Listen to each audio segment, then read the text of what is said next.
Киндзи – уродливый, отвратительный ботаник, который разбогател благодаря криптографии. И точно так же, как типичный среднестатистический неудачник, он потратил все, чтобы купить дом в другой стране. Короче говоря, он стал типичным богатым парнем, который смеется над всеми этими простолюдинами вроде нас, которым приходится рано вставать и идти на работу. Но внезапно под ним открылся портал, который перенес его в новый мир под названием Амурия. Там он узнал, что есть существа, называемые полудемонами, которые смотрят на него как на чудака. Несколько дней спустя мы узнаем, что Кинджа стал шахтером в компании под названием Райзаха. Не потому, что он решил вести скромный образ жизни, а потому, что взял кредит на золото и не смог его оплатить. Он видит Белзу, директора компании, выступающего с речью перед всеми рабочими. Она мотивирует всех, говоря о том, что если они пойдут на большой риск, то получат большую награду. Тем не менее, Киндзи знает, что это означает только одно – быть изученным своим боссом. Давным-давно эти шахты были подземельями, полными монстров и ценных вещей. Самые сильные люди исследовали их, чтобы прославиться. Но со временем люди нашли особый камень под названием демонит, который можно было использовать в качестве источника энергии. Белза сказал рабочим, что они должны идти на большой риск, чтобы добиться хороших результатов.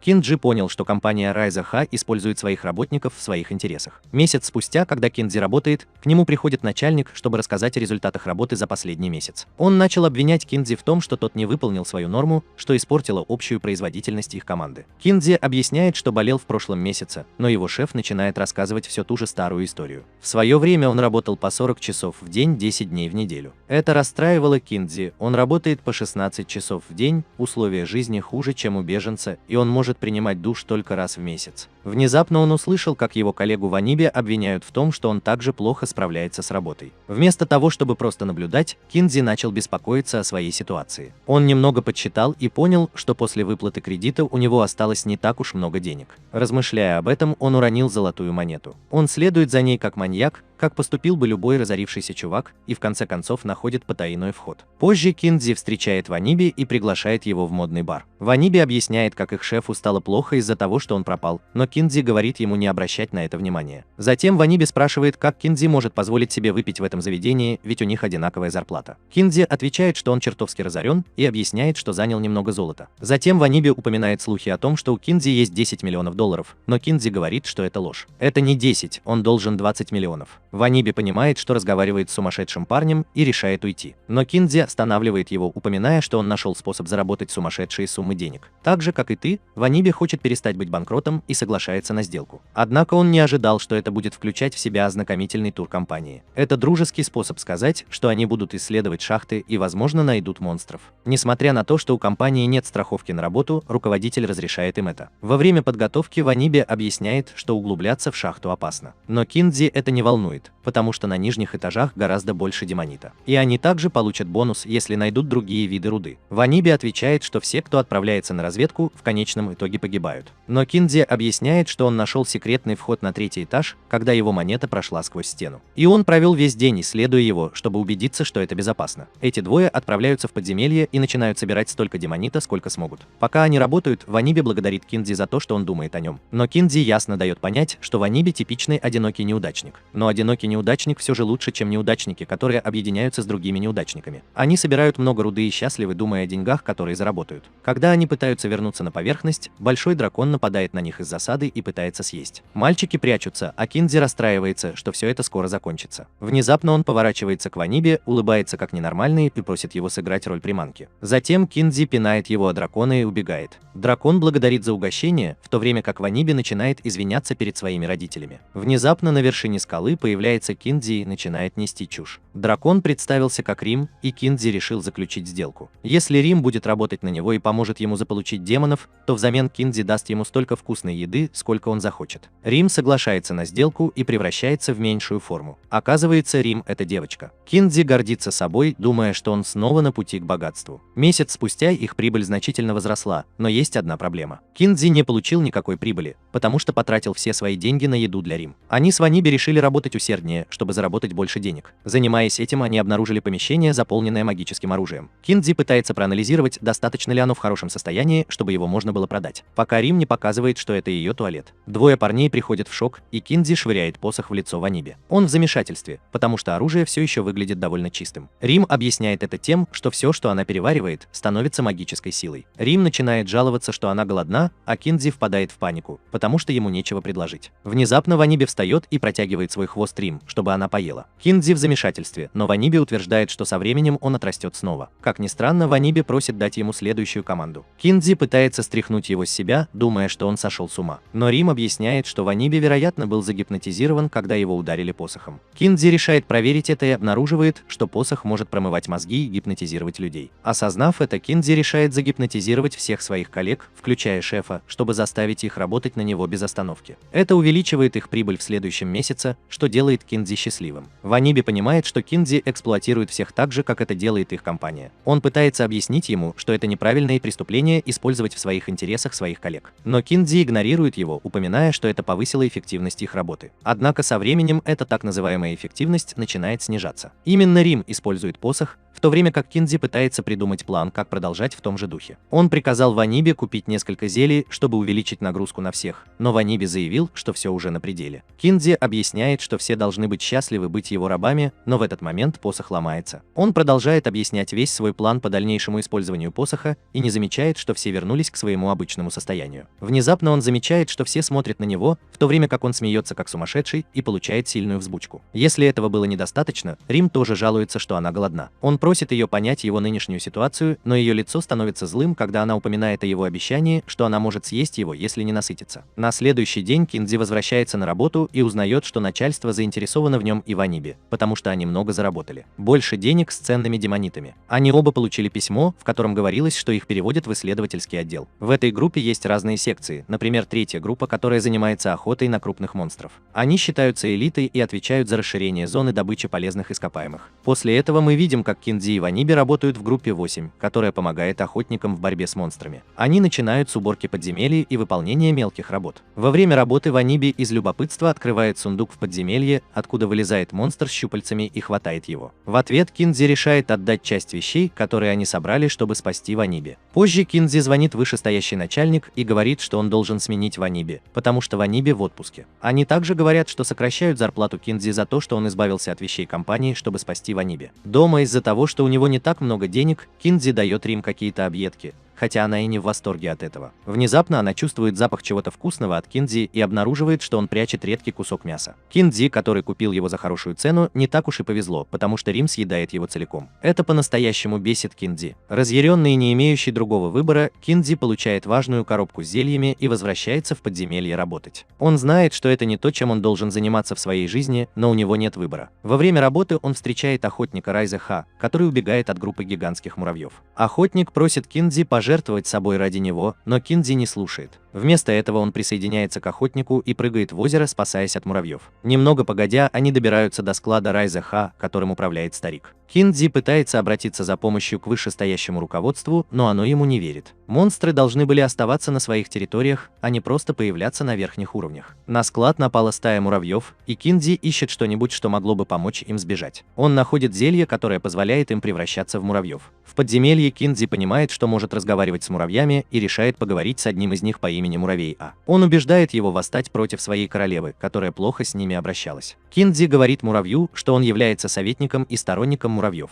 Он заметил, что муравей устал и захотел помочь. Через несколько минут Киндзи поговорил с большинством муравьев и повел их противостоять королеве с помощью охотника и старика. Киндзи, теперь уже в человеческом обличии, предстает перед королевой и убеждает ее предоставить рабочим муравьям их права. Он говорит ей, что она не подходит на роль королевы, и это заставляет ее превратиться в гигантское существо, пугающее всех. Рим появляется в подземелье голодный и пытается съесть муравьев. Киндзи дает ей кусочек мяса, который у него есть, чтобы успокоить ее. Муравьиная королева благодарит Киндзи за то, что он спас их, и соглашается работать на него. После этого Ваниби возвращается к работе. Киндзи говорит ему, что основал новую компанию под названием «Черная компания», и он хочет, чтобы Ваниби присоединился к нему. Киндзи планирует возглавить горнодобывающую компанию Райза Ха через свою новую компанию. После этого Киндзи и Ваниби отправили на остров под названием Чикера. Им пришлось пройти корпоративное обучение с инструктором по имени Свин. В рамках обучения Свин заставлял их сражаться с опасными монстрами. Они научились нападать на монстров. У Киндзи был план, но он не сработал, и он расстроился. Монстр собирался напасть на Ваниби, но так как он не мог двигаться, Свин взорвал бомбу под монстром и убил его. Свин предупредил их, что в следующий раз бомба окажется у них под ногами, если они не будут правильно с ней обращаться. Позже Свин сказал им, что следующим испытанием будет забраться на вершину горы, удивив всех, потому что они целый день ничего не ели. Свин сказал, что они должны показать результаты, чтобы поесть, поэтому им пришлось взобраться на гору, хотя они действительно устали. Во время путешествия уставший Кинзи увидел несколько растений и, почувствовав голод, попытался их съесть. Но Ваниби останавливает его, говоря, что эти растения могут повлиять на их разум. Кинзи удивлен, что Ваниби знает об этом, и Ваниби говорит, что он вырос в сельской местности. Они продолжают подниматься в горы. На вершине свин начинает учить их медитации. Когда он видит, что некоторые из них делают это неправильно, он угрожает им оружием. Пока группа отдыхает, Кинзи замечает, что Ваниби ведет себя странно. Он действительно радуется проделанной работе. Кинзи также видит, что Эльфман и некоторые существа, которые с ними, недовольны работой, но другие существа довольны. Это беспокоит Кинзи, потому что он начинает думать как Ваниби, и это кажется неправильным. Оказывается, свин использует различные методы, чтобы загипнотизировать рабочих, заставляя их работать без жалоб.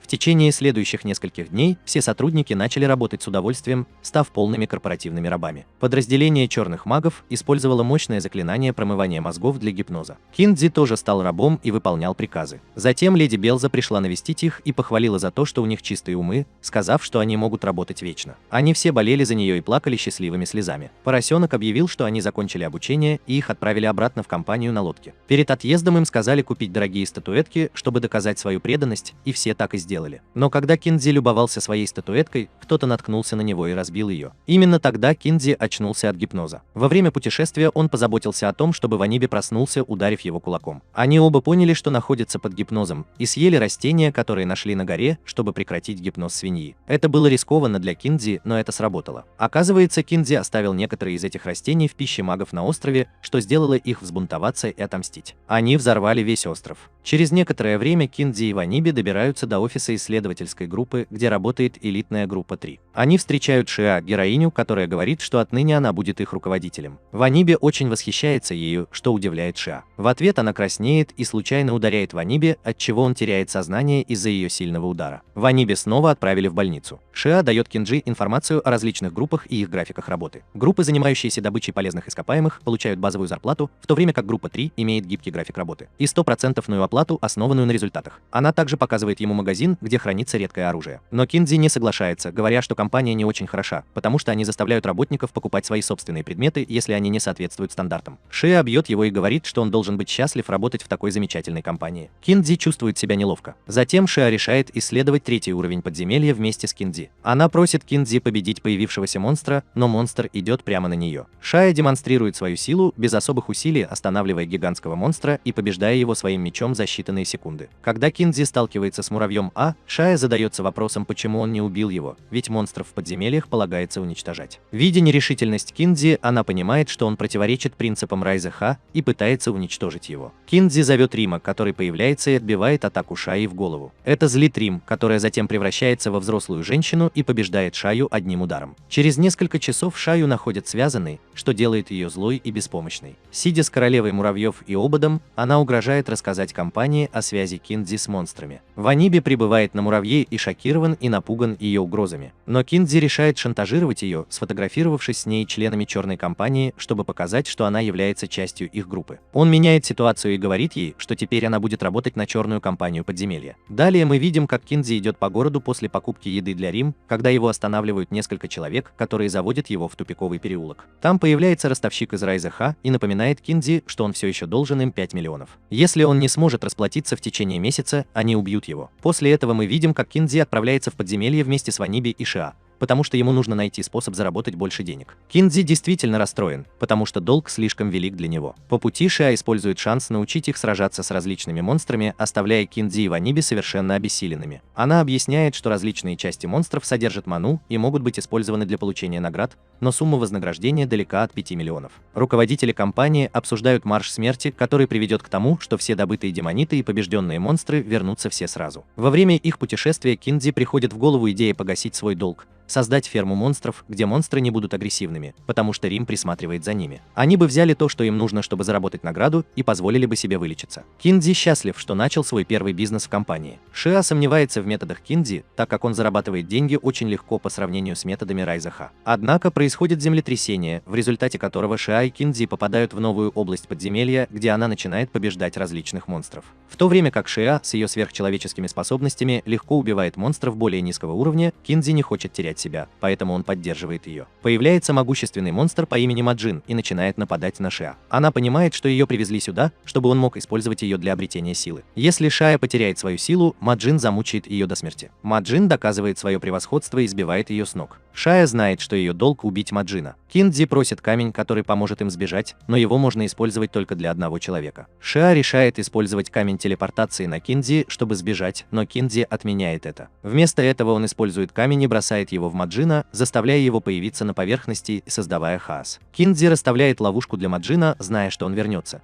потому что ищет магическую силу Шаи. Он выигрывает немного времени. Через несколько минут Маджин возвращается, и Киндзи активирует ловушку с помощью муравьев и Шаи. Они пытаются зафиксировать Маджина цементом, используя множество муравьев. С помощью магии шиитов они пытаются очень быстро высушить цемент. Однако Маджину удается сбежать, поэтому группа решает сбежать и перейти ко второму плану, используя шиитов в качестве приманки. Поскольку ей нужно отдохнуть, прежде чем она наберет полную силу, чтобы победить Маджина, Киндзи привязывает ее к столбу на своей спине. Чтобы победить Маджина, им нужно было набрать достаточно магической силы, чтобы убить его одним ударом. Маджин попадает в новую ловушку, расставленную Киндзи, используя своих сельскохозяйственных животных. Жидкость, в которую он попал, была легко воспламеняющейся, из-за чего монстр загорелся. Он приходит в неистовство, стреляя молниями во все стороны. Шая решает пожертвовать собой, чтобы остановить это, но Киндзи останавливает ее, настаивая на том, что ей не нужно рисковать своей жизнью. Хотя она и хотела рискнуть своей жизнью ради компании, Киндзи знала, что она делает это ради своего отца, который был неудачником. Это побуждает шиитку говорить о важности правильной работы и вклада в общество, как ее учили в Райзе Ха. Киндзи хватает ее, чтобы помочь ей восстановить самообладание, а шиит бьет его. После этого Киндзи пытается убедить ее, что идеи Райзе Ха ошибочны, говоря ей, что она не обязана быть чьей-либо марионеткой. Это в конечном итоге убеждает ее помочь главному герою. Для третьего плана он использовал украденный персонал компании, чтобы похоронить Маджина под обломками, но это тоже ускользает от внимания. Киндзи просит Шаю встретиться с Маджином лицом к лицу, позволяя ей использовать свою лучшую атаку и в конечном итоге победить его. Однако он восстает снова, и Киндзи показывает, что он знал, что он проснется снова. Когда он стоял прямо рядом с ним, монстр собирался напасть, что побудило Рим позвать его,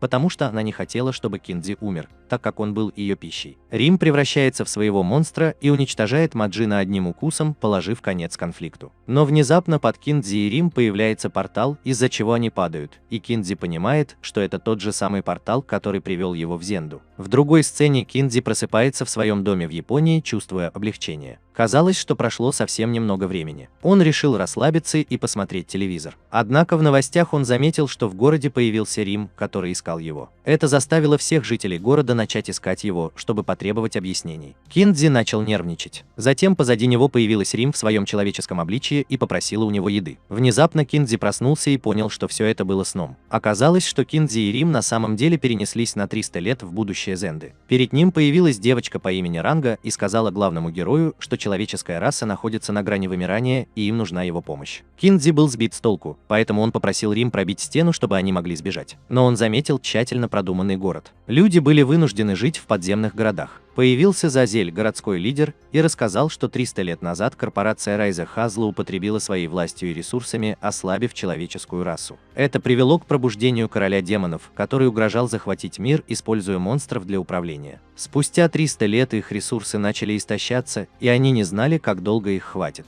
Зазель сказал главному герою, что на поверхности была обнаружена книга пророчеств и чудесные врата. Используя эту книгу, они призвали спасителя, то есть Киндзи. Зазель хотел поделиться этим посланием, поэтому он представил Киндзи группе беженцев, которые начали восхищаться им как своим новым спасителем. Увидев их, Киндзи разочаровался и решил уйти, думая, что люди теперь умеют полагаться только на других. Однако Зазель остановил его, целясь в него из пистолета, и умолял не бросать их. Несмотря на угрозу, Киндзи отказался помочь. Услышав это, Зазель рассказал, что как только Киндзи победит короля демонов, он сможет вернуться в Японию, удивив Киндзи. В конце концов, он принял предложение Зазеля, и через несколько часов Киндзи и Рим приготовились к поискам короля демонов. Появился Ранга и предложил им помощь, относясь к главному герою с любовью. Киндзи заметил в Ранге что-то странное и начал осматривать его тело, обнаружив, что на самом деле Ранга был мужчиной, что его удивило. Зазель сказал Киндзи, что в пророчестве говорится, что ребенок, обладающий магическими способностями, должен стать жрицей, а Ранга был единственным ребенком в их городе. Киндзи решил принять Рангу в свою команду. Группа покинула подземный город, чтобы исследовать пустынную поверхность. Они отправились на мотоцикле в поисках короля демонов, но Киндзи понял, что Рим очень голоден, и это вызвало у него панику. Они решили остановиться в ближайшем замке, так как Ранга ошибочно определил его как замок короля демонов.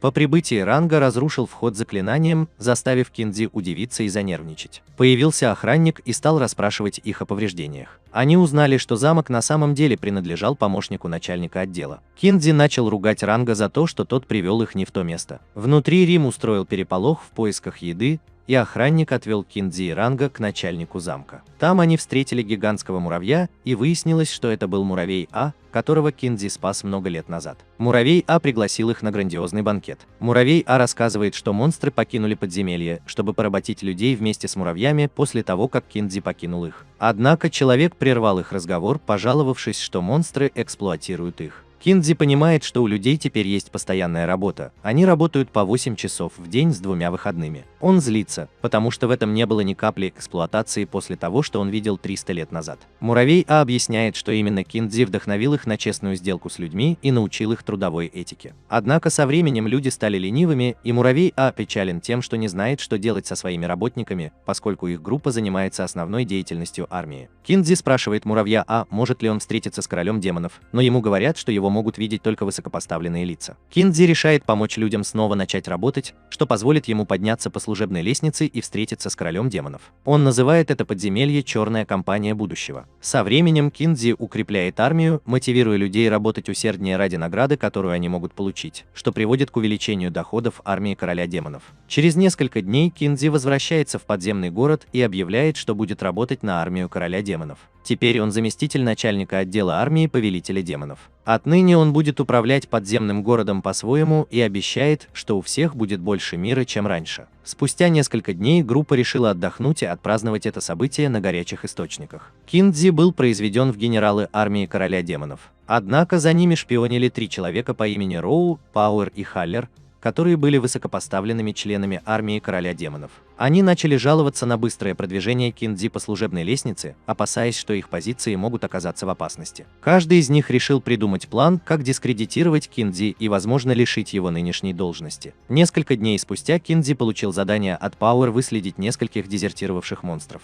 Однако Пауэр устроил ему засаду, используя гигантского червя, полагая, что Киндзи не сможет победить его. К ее удивлению, Рим уничтожила червя одним ударом, и червь попросил присоединиться к их группе, на что Киндзи согласился. На следующий день Роу предложила Киндзи новое задание – создать ферму на участке земли, который невозможно возделать. Киндзи решил использовать гигантского червя, чтобы подготовить почву, и попросил Ранга использовать его магию для ускорения роста семян. Эта стратегия помогла Киндзи победить Роу. Теперь остался только Халлер, и он планировал использовать Ранга, чтобы добраться до Киндзи и найти его слабое место. На следующий день Халлер предстал перед Рангой в горячих источниках и попытался воспользоваться им, попросив снять полотенце под предлогом того, что он его начальник. Ранга подчинился, но Халлер обнаружил, что Ранга на самом деле мужчина, и от неожиданности упал на землю. Рим пришел искупаться вместе с Рангой и Киндзи, непреднамеренно отправив Халлера в полет. Через несколько часов выяснилось, что Киндзи знал о слежке, и он использует камеру, чтобы насмехаться над высокопоставленными офицерами, показывая, что он легко прошел каждый из их тестов. Он говорит им, что скоро займет их должности, чем приводит в бешенство высокопоставленных офицеров. Через несколько дней группу отправляют на новое задание, где им предстоит сразиться с гигантским роботом, управляемым 3 воронами. Робот использует таинственный луч на Ранге, вызывая у него галлюцинации. Выяснилось, что Ранга – потомок Белзы, и именно поэтому его преследовали с детства.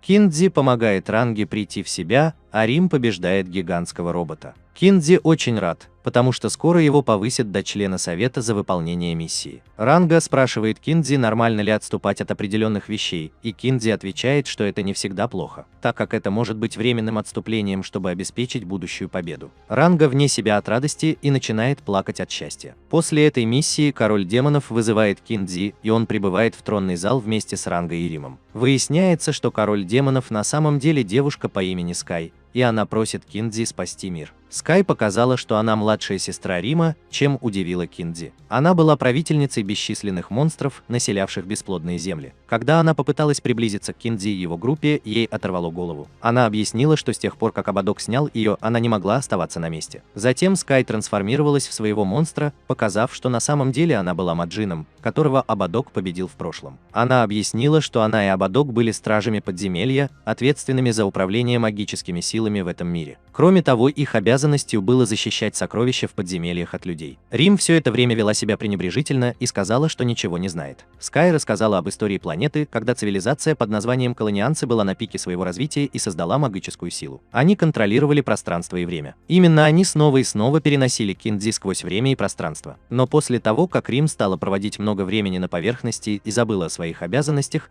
циркуляция магической силы в подземелье прекратилась. В ответ подземелье поспешно произвело на свет замену Скай. У Киндзи был только один вопрос: может ли он вернуться в Японию? Скай сказал, что может, но перед началом обсуждения не хватало нескольких ключевых игроков. Их разговор прервали вражеские корабли, принадлежащие Райзеха. Они все это время прятались. В прошлом они прибыли в особое место в подземелье, известное как Руины, где обнаружили передовые технологии. Скай объяснила, что эта технология принадлежала колонианам. Массовое потребление магической энергии с использованием руин привело к гибели мира. Как страж, она должна была обеспечить циркуляцию магической энергии, поэтому она напала на Райзеха. Она смогла заставить их отступить в разлом между измерениями, но это продолжалось недолго. Скоро должна была начаться последняя война за этот мир. Если бы они победили, на планете не осталось бы жизни, так как они хотели производить только корпоративных пехотинцев. Она хотела, чтобы Киндзи вернулся в прошлое и остановил Райзеха. Когда Киндзи спросил, почему она выбрала именно его, она сказала, что он единственный человек, которого она знала, который не знает, когда нужно сдаваться. Объяснив все это, Скай предложила Киндзи два варианта. Одна дверь вела в Японию, а другая на 300 лет в прошлое Зенды. Киндзи решил вернуться в прошлое Зенды, потому что не хотел, чтобы Райзеха преуспела в своих планах. Он ненавидел их идеалы. Киндзи, Рим и Ранга вернулись в прошлое, и теперь у Киндзи было футуристическое оружие. Встреча с Шаей и Ванибе была наполнена волнением. Белза вызвал Киндзи и сообщил ему о большом долге из-за его месячного отсутствия, а также о том, что у него отобрали комнату. После этого Киндзи решил пожить некоторое время в доме Шаи. Позже группа посетила мероприятие в баре, организованное Райзеха для своих сотрудников. Киндзи воспользовался случаем, чтобы съесть и выпить столько, сколько смог. Однако компания не захотела платить за Рим и Ренга, поэтому Киндзи взял на себя ответственность за них. Несмотря на похмелье на следующее утро, Киндзи с удовольствием провел время в баре. Директор компании дал Ранге работу, и она поразила клиентов своей привлекательностью. Из-за неконтролируемого голода Рима Киндзи заметил, что его долги растут. Чтобы заработать больше денег в подземельях, он планировал обогнать Белзу и добраться до руин раньше них. Приобретение передовых технологий позволило бы ему создать идеальную антиутопию. Киндзи понял, что за время его отсутствия подземелья стали более опасными, так как монстры стали сильнее. Группа решает вернуться в дом Шаи, где Киндзи подчеркивает необходимость добраться до руин раньше Райзеха, чтобы использовать силу колонианцев и вернуть свои кредиты. Однако Шиа прерывает его, показывая Киндзи некоторые статистические данные, показывающие, что он намного слабее по сравнению с другими сотрудниками, находясь на уровне 5, в то время как некоторые находятся на 20 уровне. Его выживание в подземельях находится под угрозой. Шиа решает тренировать Киндзи и Ванибе, чтобы повысить их шансы. На следующий день начинается интенсивный режим тренировок, который доводит их тело до предела. После физической подготовки Шиа готовит их к различным испытаниям магической силы. Киндзи, чувствуя себя подавленным, задается вопросом, что же такое магическая сила. Шиа объясняет, что это превращение переносимой по воздуху маны в силу, которая оказывает ощутимое влияние на мир. Эта сила позволяет людям совершать, казалось бы, невозможные подвиги. Она демонстрирует, как вдыхать ману и распределять ее по телу. Однако Киндзи, будучи из другого мира, понимает, что не может использовать магию. Киндзи смущен и опечален открытием, что он не может использовать магию, понимая, что он, возможно, самый слабый человек в Зенде. После тренировки он отправляется в бар с Ванибе, топит свои печали в алкоголе и впадает в глубокое уныние из-за отсутствия у него магических способностей. Несмотря на свое эмоциональное расстройство, Киндзи вновь обретает самообладание, удивляя Ванибе своим эмоциональным контролем. Позже в доме Шаи Киндзи замечает, что Ранга и Рим шумят, и просит их успокоиться. Киндзи замечает замечает футуристический пистолет, с которым играл Ранга, и решает забрать его. Несмотря на то, что пистолет ему не подходит, он думает продать его за хорошую цену. Обод начинает кусать пистолет, заставляя его светиться, показывая его способность поглощать магию из окружающей среды. Пистолет предназначен для защиты своего владельца в опасных ситуациях и обеспечивает удобство в бою, превращаясь в гуманоида после установки пароля. Осознав это, Киндзи решает отправиться в подземелье вместе с группой, стремясь добраться до 5-го этажа, где в настоящее время находится Райзе-Ха. Монстры на этом этаже особенно опасны, и многие рабочие застряли там, а время поджимает. Обсуждая стратегию, они сталкиваются с некоторыми монстрами. Киндзи испытывает оружие и успешно побеждает их одним выстрелом. Он в восторге не только от того, что он физически силен, но и от того, что у него есть волшебное оружие для защиты. Однако оружие начинает поглощать всю энергию вокруг себя,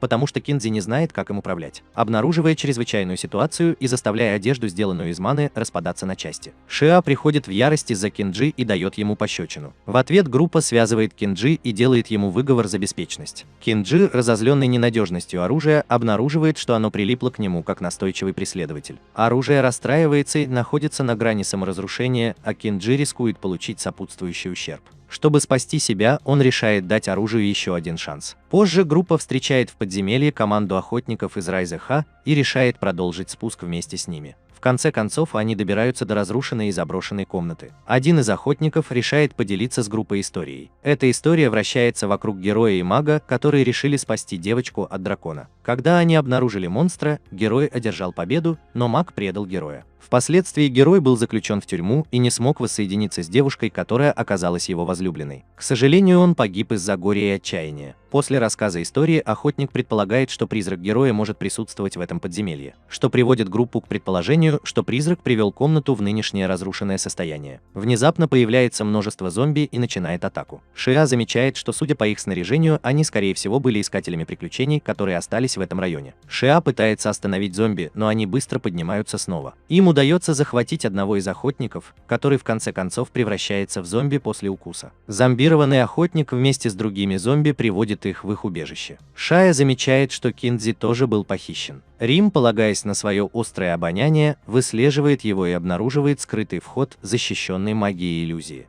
Вход ведет их вниз по длинной лестнице на фабрику запрещенных зелий, где зомби принуждают к труду. Внутри фабрики Ранга замечает, что зомби управляются заклинанием, распространяемым с помощью знака в комнате. Зомби передают заклинание шепотом, мгновенно воздействуя на других. Группа решает притвориться, что находится под действием заклинания, чтобы незаметно пробраться среди зомби и приблизиться к знаку. Однако один из зомби упрекает Шаю в том, что она не выполняет свои обязанности должным образом, вызывая ее гнев.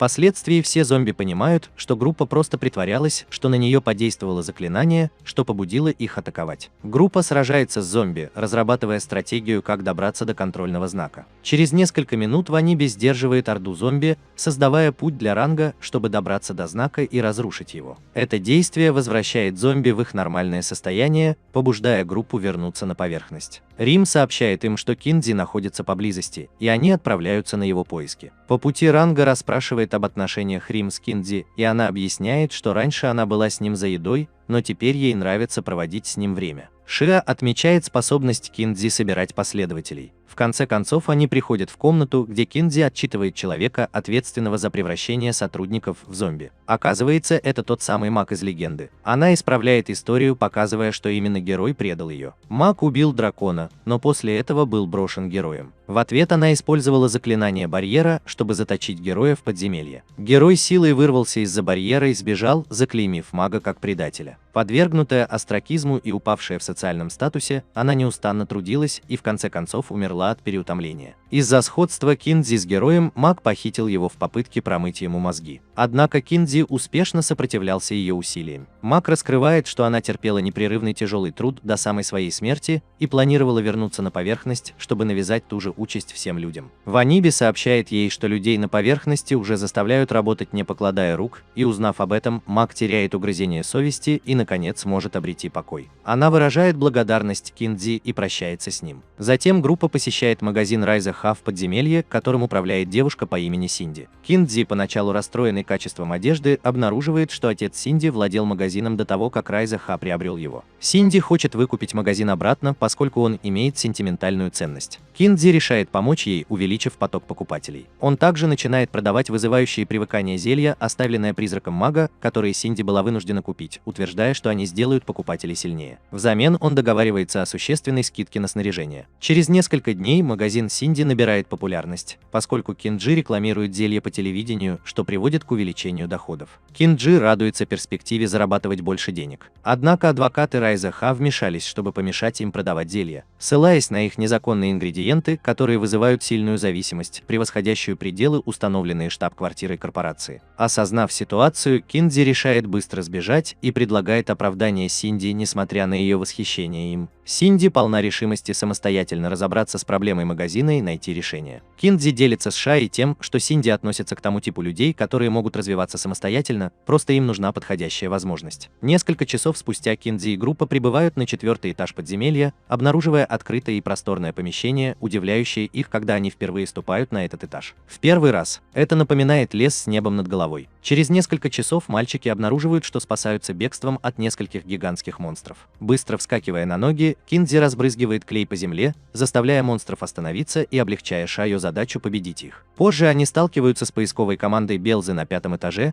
но им приходится быстро убегать из-за присутствия двух могущественных монстров. Когда земля сотрясается и путь им прегражден, им удается сбежать. Затем выясняется, что мальчики теперь находятся в ловушке на 4-м этаже, а различные изменения в подземелье блокируют доступ. Оба пути на 3-й и 4-й этажи завалены обломками. Тем временем команда телохранителей застряла на 5-м этаже, участвуя в жестокой битве с двумя сильнейшими монстрами. Пока Шиа выражает беспокойство за них, Киндзи должен придумать, как справиться с ситуацией. Поисковая команда направляет приглашение на их базу, которое мальчики принимают. По прибытии они становятся свидетелями того, как несколько монстров вступают в схватку друг с другом, что приводит их в изумление. Появляется женщина с больной девочкой на руках, которая показывает, что это королева муравьев в человеческом обличии и маленькое небо. Мальчики решают отвезти их обоих в лагерь. Королева объясняет, что резкие изменения в подземелье произошли из-за болезни Скай, и она стала хранительницей, поскольку Рим сложил с себя свои обязанности. После исчезновения Киндзи подземелье испытало ужасный толчок. Королева просит главного героя о помощи. Она нашла Скай, когда уводила своих подчиненных подальше от эпицентра подземного толчка. Скай также известна как Второй Маджин. Королева хотела, чтобы Киндзи спас ребенка,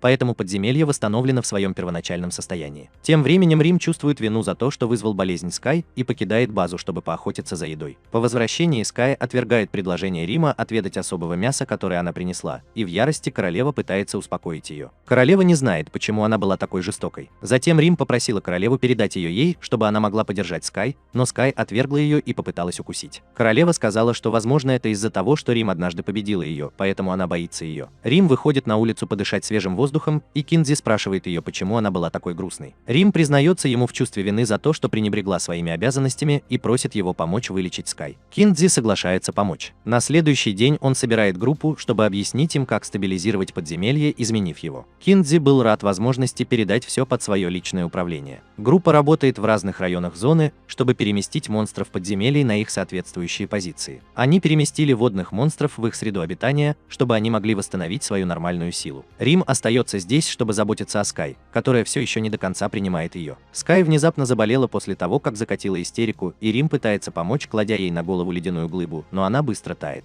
Затем Рим отправляется в замороженную зону на 4-м этаже, собирает гигантские ледяные глыбы и возвращается на базу, чтобы использовать их. Когда она видит, что у Скай все еще жар, Рим срывает несколько листьев и протягивает их ей. Скай решает довериться Рим и съедает листья. Через несколько часов Рим засыпает, но проснувшись, обнаруживает, что Скай чувствует себя намного лучше. Группа возвращается на базу после работы с монстрами подземелья. Они победили гигантского монстра, чтобы нормализовать циркуляцию маны на 4-м этаже. Они понимают, что небо восстановилось, и вход на 5-й этаж теперь разблокирован. Рим также назвала ее Скай, потому что небо произвело на нее впечатление после того, как она поднялась на поверхность. Однако Скай внезапно снова почувствовала недомогание, и королева поняла, что подземелье изменилось. на 5-м этаже появилось больше монстров, чем обычно. Итак, мальчики решили отправиться туда, чтобы добраться до руин. В смене сцены мы видим охранников Белзы на 5-м этаже во главе с солдатом по имени Алус, которые изо всех сил сражаются с новыми монстрами на этом этаже. Алус вот-вот потерпит поражение от одного из монстров, когда появляется Киндзи с группой и решает спасти всех охранники. Видя, что его люди отступают, Алус просит их вернуться, так как он все еще должен выполнять приказы Белзы. Однако Киндзи бьет его и заставляет задуматься. После этого Киндзи начинает готовить охранников к возвращению на 5-й этаж. Он поднимает боевой дух солдат, выслушивая их опасения и отвечая на их вопросы. Через несколько дней мальчики возвращаются и начинают побеждать монстров. Наблюдая за лидерством Киндзи, Алус начинает влюбляться в него. Киндзи хочет добраться до руин, и у него есть большой отряд, готовый последовать за ним. Через несколько минут они добрались до некоторых артефактов, которые порождали монстров на 5-м этаже. Киндзи решил уничтожить их, и его группа начала сражаться с монстрами, защищая артефакты. Его стратегия оказалась успешной, и они победили многих сильных монстров. Ребята выиграли время для Рима, которому удалось уничтожить артефакты одной атакой, в результате чего все монстры превратились в камень, и все начали праздновать победу. Появился муравей и сообщил главному герою, что Скай выздоровела, что принесло радость Киндзи и Риму. После этого группа приготовилась отправиться к руинам на 6-м этаже. Оказавшись там, они заметили колонианскую дверь на верхней площадке лестницы. Киндзи решил действовать первым, заявив, что он всего лишь собирается провести расследование, чем заслужил восхищение остальных, которые думали, что он жертвует собой. Но когда Киндзи прикоснулся к двери, оказалось, что это оружие предков колонианцев, и он поглотил его, получив контроль над дверью. Подземелье. Киндзи поблагодарил всех за то, что они позволили ему получить эту силу, удивив их. Он всегда был верен своим желаниям. Группа не могла поверить в то, что они наблюдали. Затем он вызвал нескольких гигантских монстров и отправил их в город, чтобы посеять страх. Он намеревался превратить мир в рай. Тем временем Белза узнал об этом, но появился Киндзи верхом на маленьком драконе. Он подал в отставку и отдал ей заявление об уходе вместе с демоницами, чтобы расплатиться со своими долгами. Белза в ярости пригрозил ему и пообещал, что он пожалеет об этом, но Киндзи ушел, смеясь. 3 месяца спустя Киндзи превратил подземелье в тематический парк, который посещает множество людей, быстро превратив черную компанию в могущественную корпорацию. Киндзи рассказал Ранге, что демоны были созданы из энергии людей. Именно поэтому он превратил подземелье в парк, чтобы привлечь больше посетителей и заработать больше денег. Он извлек выгоду из того, что Белза не смог контролировать и поддерживать тираж. Тем временем Райза Ха начала терять прибыль, и Белза вместе с высокопоставленными чиновниками искали способ избежать банкротства. Кинджи неожиданно появился на их встрече и объявил, что Райза Ха скоро станет частью Black Company. Белза разозлилась и стала угрожать ему. Однако на следующий день состояние Райза Ха ухудшилось, что вызвало беспокойство у высокопоставленных чиновников. С другой стороны, черная компания продолжала быстро расти. Магазин Синди также значительно расширился, и Ваниби стал ученым, максимально используя демонитов, тем самым увеличивая стоимость компании.